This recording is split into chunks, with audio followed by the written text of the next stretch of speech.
Et bonjour à tous, ravi de vous retrouver pour aujourd'hui. Je ne comptais pas vous faire une vidéo en ce jour, cependant, vu ce qu'il s'est passé cette nuit, j'étais quand même obligé de vous tenir un peu au courant de ce qui s'est passé, de l'actualité des marchés. Comme vous pouvez le voir, la map est complètement dans le rouge, on a vraiment pris moins 10%, jusqu'à moins 15% sur des crypto-monnaies.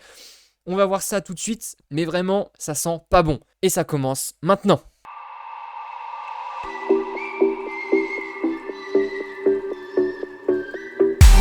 On commence avec le Scalpex Index qui est arrivé dans l'extrême peur. Donc c'est la journée d'hier. Donc si hier nous étions dans l'extrême peur, aujourd'hui nous sommes à moins que 19. Vu le sell-off que nous avons eu ces dernières heures, c'est vrai qu'en même temps ça ne m'étonne pas. Un social index qui est presque sur neutre, donc ça montre vraiment l'intérêt sur les marchés. Et un market order flow toujours en recherche de vente. On a quand même touché le point bas des 37 000 et quelques tout à l'heure. On peut voir qu'on est vraiment dans une tendance baissière. Là, depuis le point haut que nous avions fait autour des 70 000 $, on n'a fait que chuter. Donc, je vais vous passer l'analyse technique et je vais vous montrer un petit peu mon point de vue. J'aimerais quand même vous passer avant quelques petites informations, notamment sur le fait que Adidas et Prada annoncent un projet sur les NFT. Donc, Prada, une grande marque dans la couture, vous connaissez, et également Adidas, qui est une grande marque de vente de chaussures.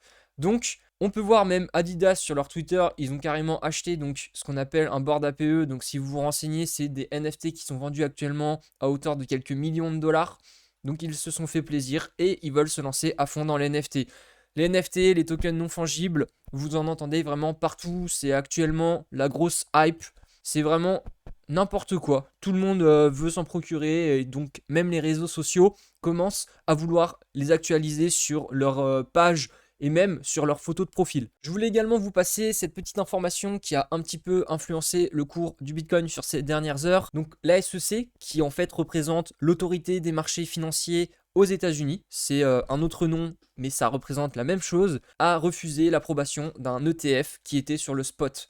Donc, les ETF actuellement, contrairement aux ETF futurs qui sont acceptés facilement, les ETF sur le spot sont un peu moins acceptés facilement. Tous ont été refusés.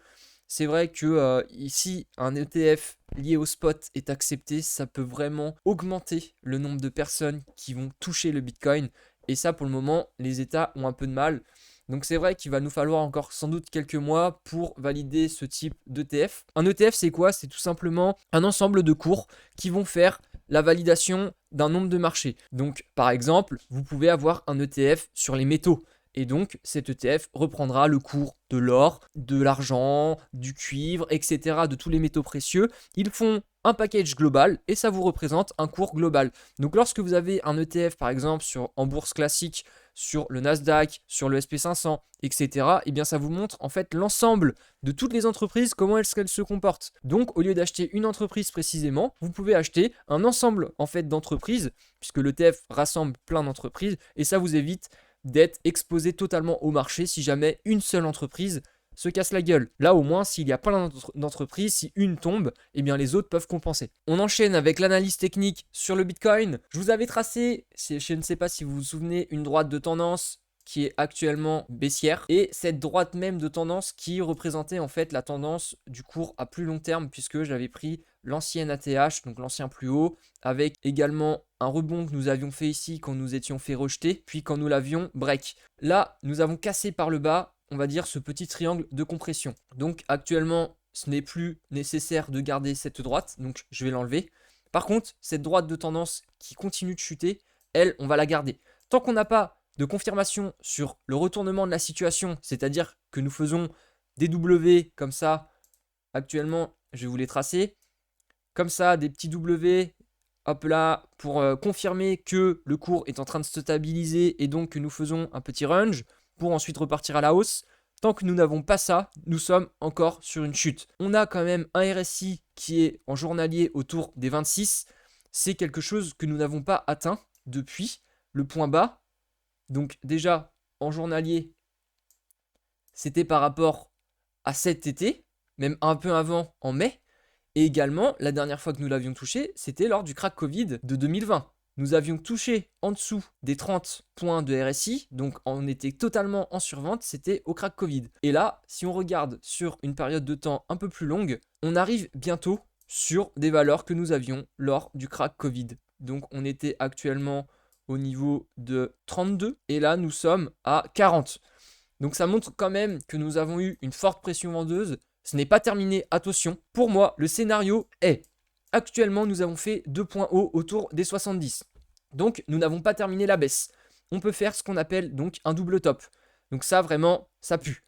Maintenant, comme tous les gens actuellement pensent que nous allons remonter, le cours va continuer de chuter. C'est comme ça, hein. Ça va souvent à l'inverse des personnes qui vont trader. Le but, c'est de virer le maximum de gens des marchés, puisque 90% des personnes vont perdre pour seulement faire gagner 10%, voire peut-être même plus. C'est souvent 95, 5% et au-delà. Là, actuellement, on peut quand même voir que nous avons eu une forte pression vendeuse. On va retoucher les 30 000 $. C'est une évidence. Avec ce qu'il se passe actuellement, avec la clôture des positions qui vont se faire d'ici la fin janvier, on va retoucher les 30 000 $, j'en suis certain. Maintenant, ce qui va se passer, c'est tout simplement en fonction de la mentalité des personnes et de ce que les gens pensent. Donc, c'est-à-dire que si aux 30 000 $, les personnes pensent encore, ou en général la globalité du marché pense que nous allons repartir à la hausse et non pas que nous sommes en bear market, à ce moment-là, le cours va baisser. Si les gens pensent que nous allons remonter, eh bien, le marché va leur dire quoi? Eh bien non, vous avez tort, on continue de descendre. Donc à ce moment-là, on pourrait retoucher l'ancien plus haut qui était autour des 18 000 $, voire même des 20 000 $, de point haut de 2018. Là, actuellement, si le marché à 30 000 pense que nous sommes en bear market, à ce moment-là, tous les gens vont vouloir shorter, donc c'est-à-dire que vont parier à la baisse. Sauf que le cours, lui, il va faire quoi? Il va faire l'inverse. Il va voir que les gens commencent à shorter et donc il va continuer à monter tranquillement pour enlever tous les shorters du train. Il faut vraiment garder ça en tête aujourd'hui. Actuellement, nous sommes vraiment sur des points où nous allons continuer de tomber. Donc, les personnes qui ont actuellement de la crypto-monnaie peuvent le vendre en stablecoin s'ils le veulent et attendre un point bas ou en tout cas avoir un poids un peu plus bas pour racheter. Ça, c'est vraiment les deux scénarios que j'envisage. Soit vous vendez pour mettre en stablecoin pour acheter plus bas, soit les personnes qui pensent que le cours va remonter et qui ont confiance dans le marché, eh bien continuent de garder et peuvent racheter sur des grosses chutes comme ça, en DCA, continuellement, et appliquer donc ce qu'on appelle en fait un achat régulier sur une période de temps donnée. Ce qui permettra de moyenner votre entrée, ou en tout cas votre prix d'entrée à la baisse, et donc vous aurez un prix moyen qui baissera continuellement. L'objectif n'est pas de se déplumer non plus, il faut investir intelligemment, sauf que là, je suis quasiment sûr que nous allons trouver un point bas autour des 30 000, voire même autour des 27 000. Nous ferons sans doute des mèches un peu plus basses, comme nous avons pu faire ici par exemple. J'aimerais également vous montrer quelque chose. Le Ichimoku, comme je vous l'ai dit plusieurs fois, est vraiment l'essentiel, le point clé. Si nous traversons ce nuage par le bas, il est sûr que nous allons continuer à descendre. Là, pour le moment, nous n'avons pas trouvé le point bas de marché, donc on va break par le bas. C'est obligé. Puisque tout le monde en plus continue de penser que nous allons continuer à la hausse, nous allons casser vers le bas. Et après, comme je vous l'ai dit, cela va dépendre de la mentalité des personnes au niveau des 30 000 $.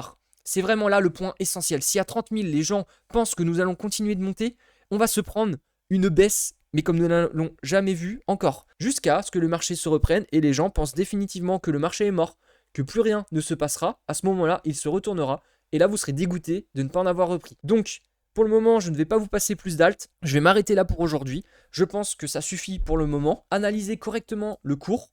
Essayez de vous retirer un petit peu des marchés. Pour le moment, on n'a toujours pas trouvé de point bas. Je vous ferai un petit update, on va dire, dans les jours qui viennent sur tout simplement savoir si on va continuer une pression vendeuse ou si on est en train de se retourner tranquillement avec un range et peut-être avoir une poursuite haussière par la suite. Donc, je vous remercie d'avoir écouté cette vidéo. N'hésitez pas à vous abonner. Je vais vous tenir au courant vraiment de l'actualité pour le moment. Soit vous faites un stablecoin, soit vous gardez et vous continuez de DCA. C'est vraiment les deux solutions possibles.